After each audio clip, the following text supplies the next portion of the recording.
और इसलिए आप लोग ज्यादा जनसंख्या पैदा करो, सनातन को बचाओ, धर्म का प्रचार करो, धर्मी बनो, विधर्मियों को भगाओ।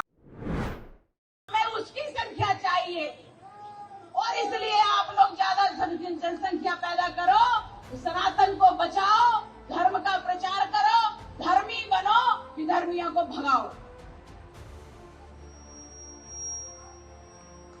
आप लोगों की पीड़ा हमारे मन में है। मुझे पता है जब हमारे जुलूस निकलते हैं तो हमारे ऊपर प्रतिबंध लगा दिया जाता है कि आप लोग माइक की आवाज कम करेंगे, आप लोग तमाम सारे जो ढोल ढमाके बजाते हैं वो नहीं बजाएंगे, शोरगुल नहीं होना चाहिए, भीड़ भड़क्का नहीं होना चाहिए, दंगा फसाद नहीं होना चाहिए। लेकिन सच तो ये है कि हमारे गणपति देवता का जहाँ जुलूस निकल रहा होता है, जहाँ शोभा यात्रा निकल रही होती है, वहाँ वही विधर्मी जिनको इन्होंने सत्ताधीशों ने आरक्षण दिया है, वही विधर्मी पत्थर बरसाते हैं। तो फिर हमें पत्थर का जवाब देना चाहिए।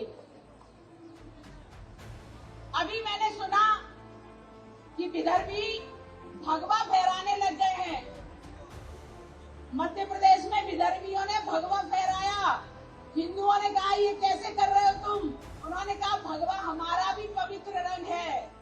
तो मैंने कहा अरे भगवा तो तुम्हारे बाप ने दिया है, पवित्र रंग नहीं होता, तुम्हें देते क्यों? भगवा हम फहराते हैं, भगवा में जीते हैं और भगवा में मरते हैं।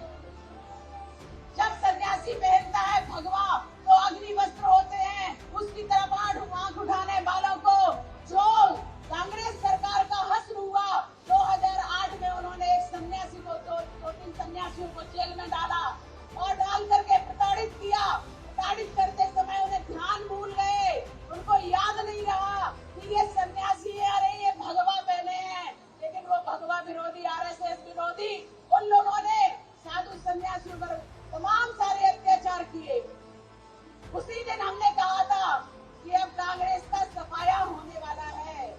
समझ में आ गया, जब कंस का शासन था उसने सनातनियों को, साधु सन्यासियों को जेल में डाला तो कंस का शासन खत्म हो गया।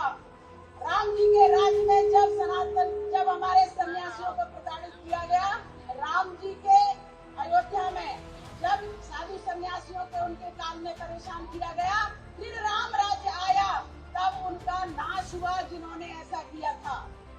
ये कलयुग है। इस कलयुग में कांग्रेस राक्षस के रूप में आई हुई है, इसलिए उन्होंने साधु सन्यासियों को प्रताड़ित किया। आप लोग इनकी कब्र खोद दो, उस कब्र में इन्हें दफना दो और फिर से साम्राज्य लेकर के आओ, तो हिंदू सत्ता लेकर के आओ, तभी आपको सुख मिलेगा, तभी आपकी समृद्धि है, तभी आपका विकास है। नहीं तो ये ऑटो खरीदवा करके, उनको पूरा आरक्षण दे करके, उनको पैसे दे करके यहाँ उनकी सत्ता लाना चाहते हैं। जो बांग्लादेशी हैं, रोहिंग्या हैं, इनसे हमें सावधान होना है। और अगर ये हमारे सनातन पर आंच लेकर के आते हैं तो इनको जड़ से खत्म करने का हमारा संकल्प होना चाहिए। हमारी छोटी छोटी लड़कियों को, हमारी बहनों को, बेटियों को ये लोग ले जाकर लव जिहाद कहलाते हैं। तो लव जिहाद वालों को उसी प्रकार का उत्तर देना चाहिए। कर्नाटक में बहुत से हिंदुओं का कत्ल किया गया, कर्नाटक में देशभक्तों को मारा गया, लेकिन कर्नाटक वासी आज भी मजबूती से खड़े हैं, खड़े रहेंगे।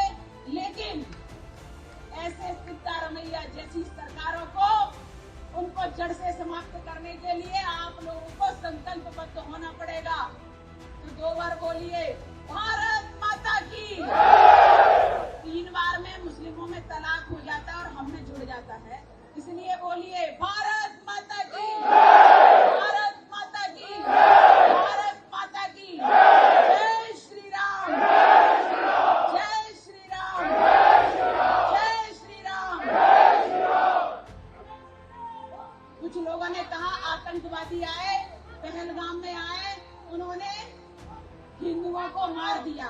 मैंने कहा नहीं, आतंकवादी नहीं आए, पाकिस्तान से मुसलमान आए।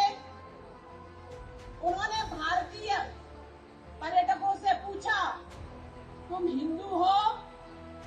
अगर हिंदू हो तो बोलो। किसी ने कहा हम हिंदू है तो उन्हें गोली मार दी।